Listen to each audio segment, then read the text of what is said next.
Zimbabwe Global Entrepreneurship Development Program. Mr. Paul Mafinini, welcome to the program.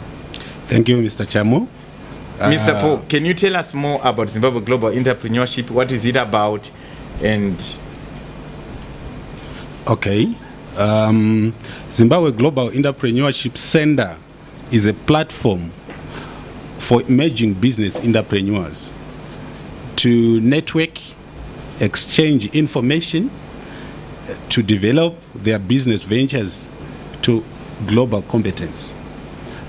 The center was created to capacitate local emerging businesses with business strategies and global standards to foster export markets, development, and take local products into the global markets. That's about Zimbabwe Global Entrepreneur Center. okay, thank you, sir. And you would like to thank you for the invitation that you've extended to our special guest who has come all the long way from United States. Reverend Paul Chapinduka, I understand this is your third engagement in our country, Zimbabwe. I remember when you first came to introduce Renewing the Mind. It was in 2008. I was one of the participants of the program, and the program really changed and transformed my thinking and changed my life. And I remember again when you came, when you came to Bindura, Mashonaland West, when you were doing your second session of the Renewing the Mind program. And today you thought again to visit us. And I remember when we spoke on the phone, you said you cannot go back to United States before you come and share the things that are in your heart. And I can give a background. As entrepreneurs, local entrepreneurs in Zimbabwe, we have got some challenges, maybe I can call them challenges today, but according to your expertise, you are going to shed more light. We have got local entrepreneurs who are doing business activities locally, but we also need to rise up to be participants, to also to be visible in the global business marketplace. What is it that you think can be done? What is it that you think can we do as local entrepreneurs and emerging business so that we can also compete at the global marketplace? Wow, that's a fully loaded question, but I'm much more inclined to go a little backwards. You know, the thinking backward, going backward, and these goals that people are fighting to get to, and there are all these things around that we have to win to do that. Business would not be business if it didn't have challenges. That's why not many people are in business. There are certain people that are cut out for this. They will go in to do it. The greatest that we know have either had bankruptcies, difficulties, financially, and so forth. So it's a mindset that you will have to get into that allows you to begin to think business as your forte, your calling. I'm called to do this. So to start that, before, I always ask people, there are only three important things in business that will make anyone succeed in business. If you don't succeed the first time, you try again and use the same principles. And then if you don't succeed, try again and use the same principles. But quitting is not allowed. You just keep on. So in other words, failure is not part of the vocabulary for entrepreneurs. It's only feedback. And we'll talk about it in a minute. But in beginning, I want to say people that absolutely know that this is where I need to go, this is what I need to do, don't have any problems. They just have challenges that they're learning to win from. You know, so it's totally different when you talk to people like that. So the very thing that I wanted to say in the beginning concerning the Zimbabwe that we've mentioned is because Zim is right now the perfect place to do business. With all the complexities, the difficulties, Zim is right now the perfect place to do it. And someone will listen to me talking and they say, you know, you don't live here, that's why you're saying that. You tell me any place on earth where business is being done and there are no challenges. And you tell me somebody that won without opposition. Which means if you are, because the choices are just two of them. One of them is problems, the other one is solutions. If you are doing business based on problems, you won't see opportunities. Opportunities shrink because you're always ready to answer with why we cannot do it. And so you never get to do anything. Or you excuse yourself from doing something that someone else is doing and winning. Then if you are on the other side, the solution part, you are excited to know that whatever I'm going through is opening another door I didn't know. And so this is why it's exciting to be in an environment like this current environment in Zen. It's calling for awareness. And I always tell to people, the most dangerous place to be is when you're so comfortable. Because when you're comfortable, you sleep in your mind. You're not thinking anymore. The situations here causes you to plan, causes you to work your plan. The situation here causes you to think how to survive where nobody told you can survive. The situation here tells you to prove to yourself that I'm going to do this. When everyone is telling you it's not done, it's not possible, and you tell yourself, no, this is possible, I'm going to do it. So you become the right material to be in business, because then you are understanding challenges. Now when I say solution, I'm not insinuating that you are not going to see problems. But I'm saying when you have challenges and things that come to you, because if you're just thinking business should have no problems, well, you're in for a rude awakening. It doesn't matter where you are. I know many great names I can mention right now throughout the world that became multi-billionaires, but their life story in business is marked with learning experiences, bankruptcies, things difficult, losing things, and failures here and there. And so the point here is we need to learn failure and change our paradigm, to have a paradigm shift when it comes to failure. And that is, failure is good. I know I said that. Failure is very, very, very good. Very good for us. There are things you would never learn until you fail. And so when you start and you're going through things that are bringing failure in your life, that doesn't mean, all the roof is curving in. No. You know, those of you that do weightlifting out there, you go into a gym to push dead weights that are just sitting there. And you're going to push them and push them and push them until you tell us something now. Can you see me? And we say, where did you get that from? From the gym. What were you doing? Pushing dead weights. I'm telling you, business is exactly that. The thinking has got to be, this hard training is good for me. So business in your area, when you're waking up in the morning, it's not whether you're studying the problems of the day. You know, did you get the newspaper? Did you see what's in the paper? I don't care whoever is in the paper, or I don't care who is strong anyway. Let me just drop this while I'm going forward. Today, it's not the strong, the big, that are eating the small. No, it's the fast eating the slow. That's right. So you got to change your thinking. I don't care how big they are not your enemies. No. If you're called into business, get out there, face every situation, and get to do it because you can. If anybody came yesterday and told you, you're really doing a great job, tell him, get out of my house, because you're not. You only do great job when your account is telling you that, right? So you go to your bank, and your bank is 6 figures.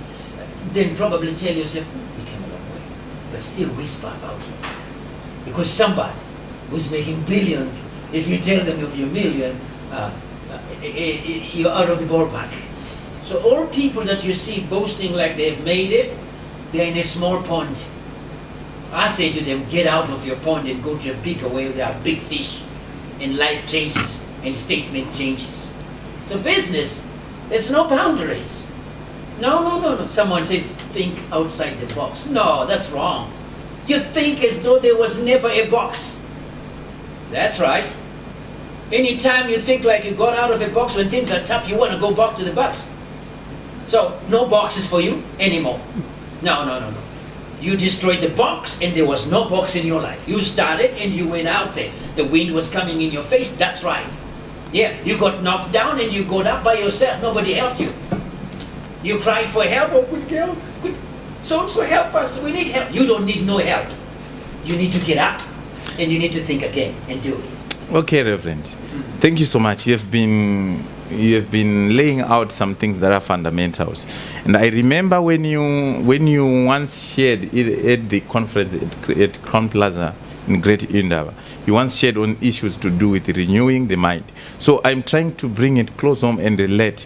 Is the renewing of the mind process, how is it related to the actual day-to-day activities of someone who is in business, an entrepreneur?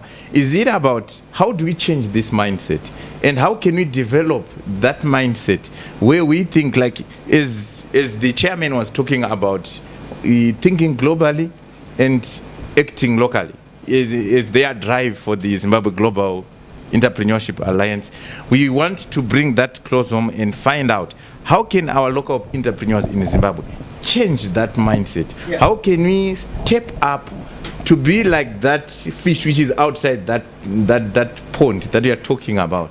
Is local business people, we have got upcoming generation of young people and people who already have been in business, but some have been failing to connect, or some have been failing to have impact at the global business. And are there any differences in terms of how business is done in America, where you're coming from, and also in Africa, where we do business? Is there any disparity? Of course. We didn't all begin on the same platform. Now, certain people are trying to catch up. That's the reality of it.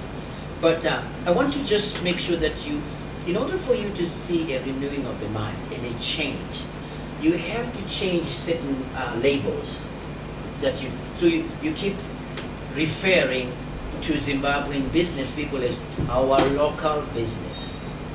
So you've locked them to thinking local business. Everybody in business should be just free. They are in business. Wherever they do it, they are in business. So we shouldn't call them local business. But they are somewhere where they are building a worldwide thing, an international thing, something that's not more controlled. What they are producing in this studio can be seen worldwide. Worldwide. And wherever there are Zims that know this particular station, they're tuning right now and they're going, that's neat. And they may be in Australia, they could be anywhere. So I'm saying to the business person that's here, the first thing you want to do is to begin to position yourself as someone going clear, very clear, to say, my business is designed to be international. That's the first place. So your thinking is to be aligned with where you're going. If you are told you're a local business, you will be controlled by those words. So the first place you start is to change what you have heard, to change where you're standing, the foundation you're building the business on. So if you say, I'm going to do my thing international, the very thing that will throw you is, all of a sudden, the internet is your friend.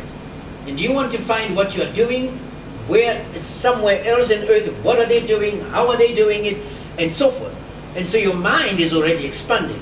You are now beyond the controls or the limitations that surround Zim. And you're thinking, is there anyone anywhere else who was in close situations like us and built things that broke barriers? And so you begin to think in those terms. Otherwise, there is no place where you will be shifted from just problems and automatically now you're international or you're doing something like that. No. So you start thinking like that from the beginning. You start laying a foundation of something that does like that. And so now you're looking for opportunities. If you're doing a business, you're looking for opportunities. You're looking for what's happening in the neighboring countries. Is there any way that I can go and do this part of my business and see it succeed there? So you're just jumping into things and doing them the way that your vision and your dream takes you to. So the first thing is clarify what it is that you want. Because it's people that know what they want that get it. See? So in other words, Zimbabwe's business problems are not going to be solved by some quote-unquote expert coming from some nation somewhere. No, it will be solved by people here. They will understand what they are the ones dealing daily with the banking, daily with the shortage of capital, daily to keep a business going. They are the ones facing this to think globally from that. So if you bring someone who's not going through that to tell him to tell us how to think global, it's not going to work. He will give us conditions that probably are not practical right here. And so my thing with us in Zim is we've been doing all of this, and you've mastered the system already locally on how to do certain things. You're no more learning anything new. So in order for you to begin to move to the next thing, you're going to begin to ask yourself a question. There's no new problem that you're going to see in the paper tomorrow. It's the same thing. If it's a shortage of capital, of money, we already know it's there. So it's not going to change because you went looking at it again at the same place. Yeah. So you now begin to ask yourself, there must be another way for me to solve this, to do it. Then you begin to locate places where you can begin to see what I have is important. Now, differentiation is absolutely powerful. Before you stretch your neck into the international arena to do anything, you want to ask yourself questions. Do I have what they don't have? Number one. Number two, who exactly wants what I have? Number three, how long can I do this? Because you don't want to show up there with an order for one day and you're gone. No, no, no, no. You want to go and cut yourself some market share and then maintain it and grow it. And be there until you are a household name. You know, Walmart started selling groceries and things in a very un-supermarket way. He said, heap it high, sell it cheap. Well, it sounded foolish to people, but oh my God, you know, he became a billionaire just like that. And I want to tell you, Zim is a very fertile place for billionaires. Yeah, I know I said that. It is a very, very, very fertile place. Right now, when everyone is saying it cannot be done, those that say it can be done are tapping into something that everybody doesn't have. Right now, in Zim. All right? Okay. So you are speaking about us having the initiative, having to do the initiative, to go out into the world and find out, do I have what they need? So as I was listening to what you were saying, is it about us developing a mental infrastructure that aligns us with the global competence or global requirements that can take us to be competitive in the global marketplace? I remember you once shared on things to do with mental infrastructure. Can you shed more light on that one? Well, let me see if I can go backwards. The reason why we don't step onto the plate to do what we need to do that will change everything. Because sometimes you can see or we can describe formulas and everything. And we can tell you if you do this formula you will succeed. Today's speed of life changes that. It's a 24/7 assault, frontal assault on everything we used to believe to be true. Things have changed. Business has changed. The rules of business have changed. Rules of engagement have changed. Big time. So, when we're talking of doing something in the world, first of all, you want to see the trends of where is everything going, number one. So you see it and you find. Then the next thing that you want to know is, what do we have in my house, Zim? What is there? You know, we have a lot of special things in the nation that probably we don't even know of. And they're just sitting there. Someone from outside will come and pick it up, and just like they did to us at the beginning, you know, that they would come and get elephant tusks and give us salt, you know, they're still doing it today. They will come in and while we are here, be rich over us and go. Zimbabwe remains to be a raw material place. When someone is asking for things from Zim, they want it, so they develop it on the other side. No, I'm saying it develops here, The international begins here. You produce for the world here. Then you take a completely finished product on the plate and you say, my price is so. That's the way to get it. You said something that is very, very, very, very profound. You spoke about Zimbabwe being a raw material country. So is it something to do with our inability to process the product to meet the required global standards or market standards? And is it about, what can you say, is it about how we are trained mentally, or about our educational system that can allow us maybe for us to allow our country or our resources to ship out the raw material resources? Yeah. What is it that, how can we relate that to, we've got trained people in this country, we've got specially trained experts in engineering, special trained people in various sectors. So where exactly are we failing to come up with the equipment or technology that can enable us to process a product so that it can meet the same standards like the product that is made in China or the product that is made in Australia? When we have got the people, the experts, and the educational system that enabled us to have trained people, where exactly, what is the missing gap? Oh, yeah. That's a great question. That's a wonderful question. What is the missing gap? Again, education by itself is good. It makes us to be able to read and stuff like that, and to follow orders. It's a different thing. See, everywhere we go now, you are sort of being told to remember who you are and to stay within your boundaries as such. So your thinking is not as free as you think you are. You're trained to be good, to be nice. That doesn't produce anything. Bill Gates dropped out of school to go think differently outside Harvard. So don't tell me about colleges. He dropped out of the best to be the best. It's not our institutions that have the answers, or their training methods that have the answers. The question is, what do I want? And you look into yourself. What do I want? And if you know what you want, then don't allow a person to tell you who you are. You've been defined by everybody else, and you have never made a definition of who you are, yourself. You are fulfilled on what they said. But an engineer working a job 9 to 5 is just doing a routine job. He is not creating anything. We're talking of creativity, working outside boundaries here. Thinking. Let me tell you the truth. There's a lot of money in the earth. People are struggling how to keep it. Like I told you before, there are only 2 problems with money.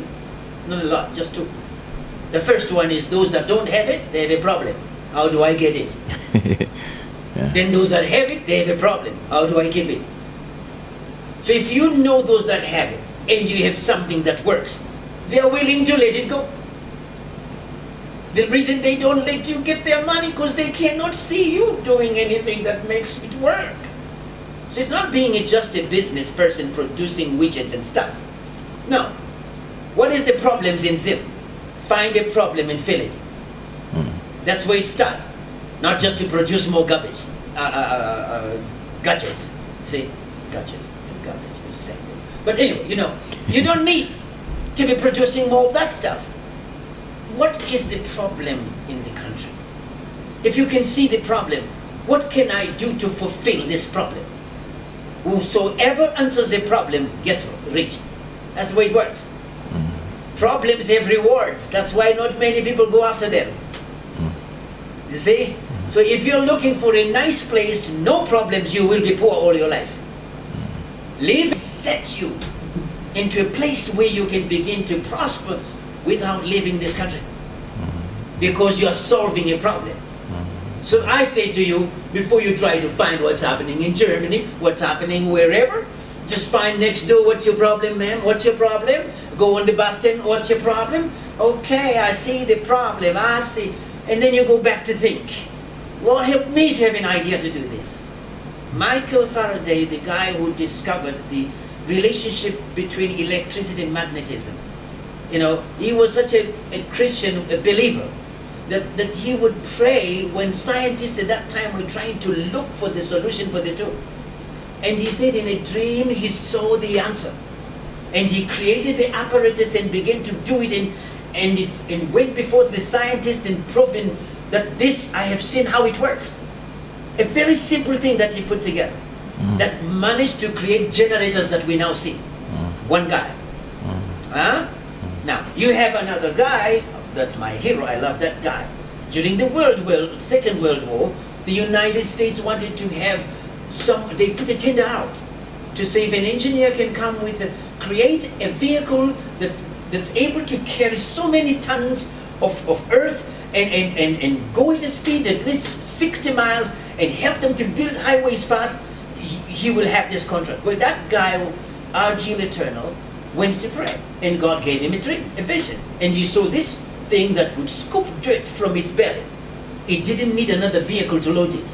It loaded it by itself, and it does that within minutes. And then it picked up on the highways, and it would go like a small car. He won the contract. And he has built universities and everything right now where engineers are being born. I'm saying solve a problem to be a problem solver right here. Think right here. God put you here in Zim to change Zim from Zim. Powerful. Exactly. Thank you so much, Reverend Paul Chapinduka.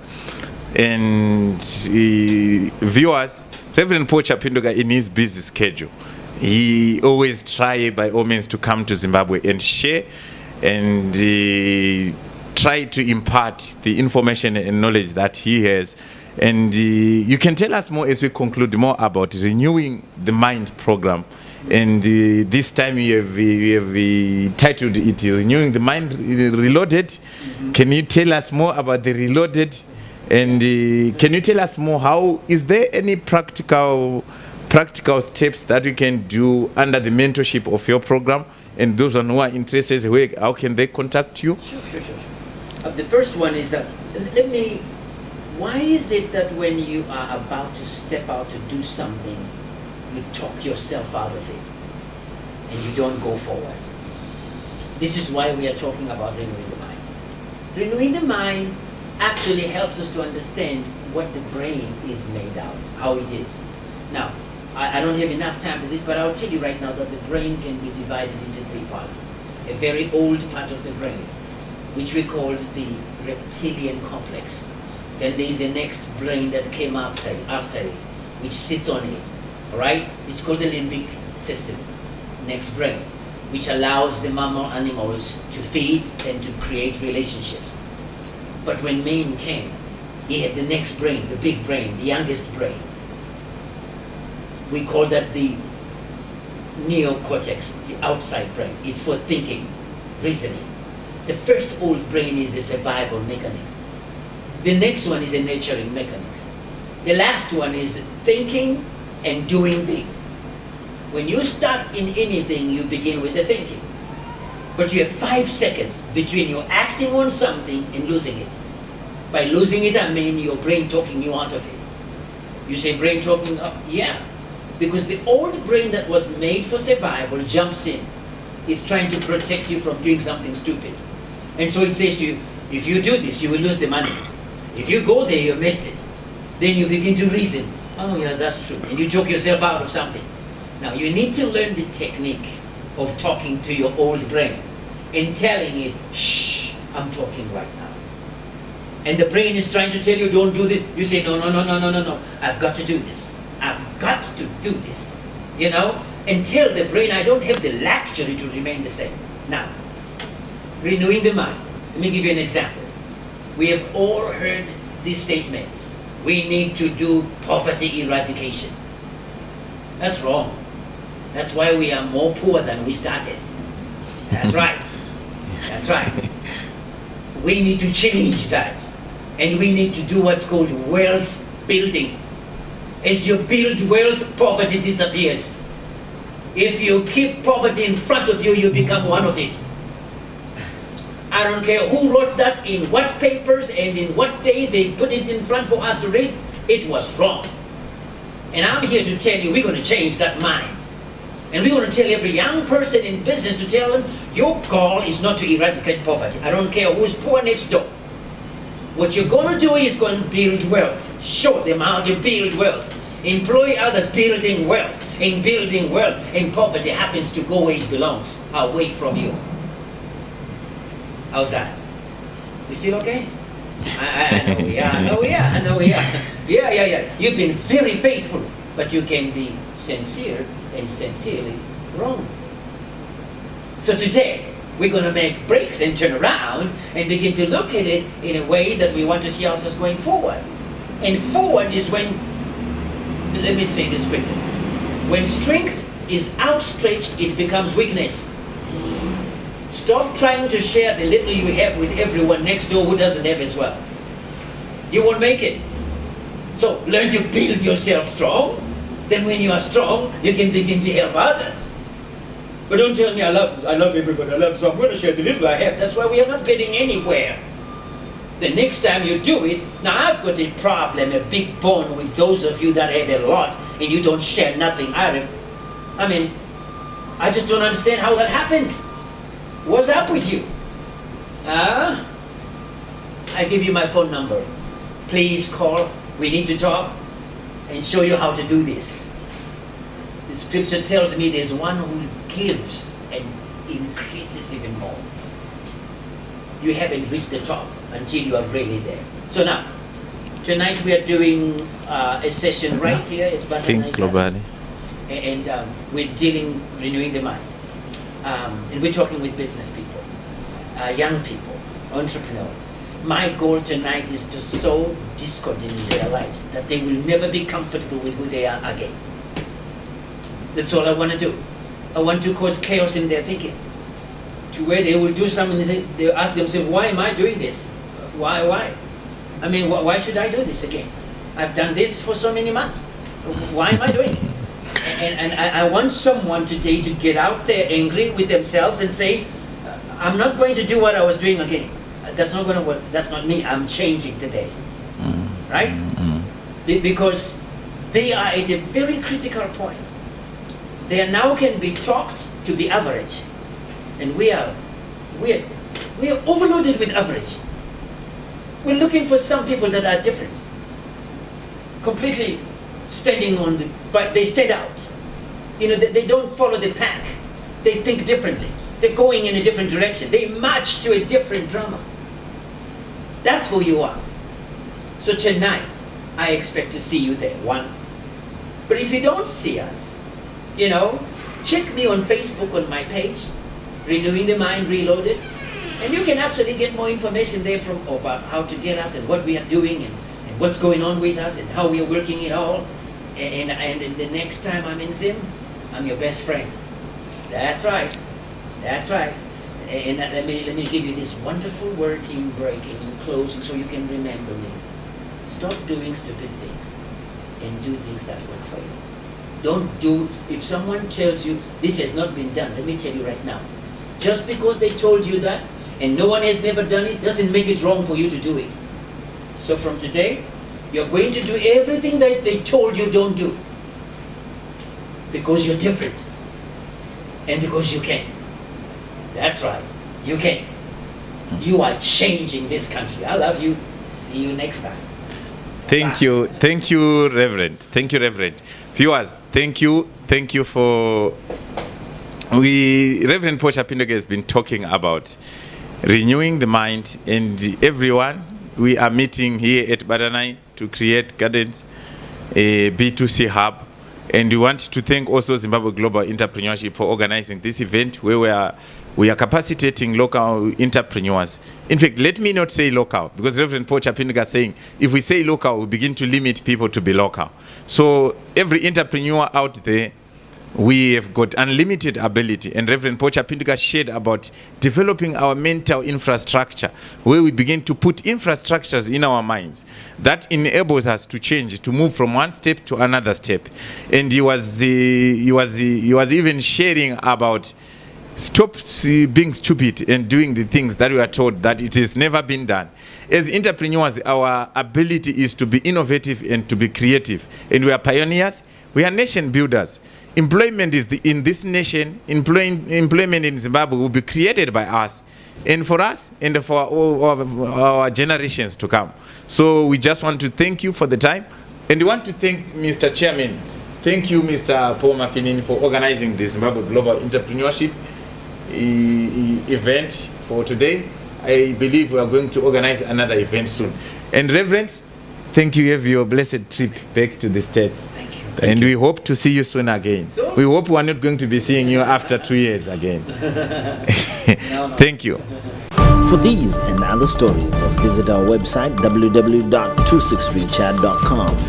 Follow us on Twitter @263chat and like our Facebook page 263chat.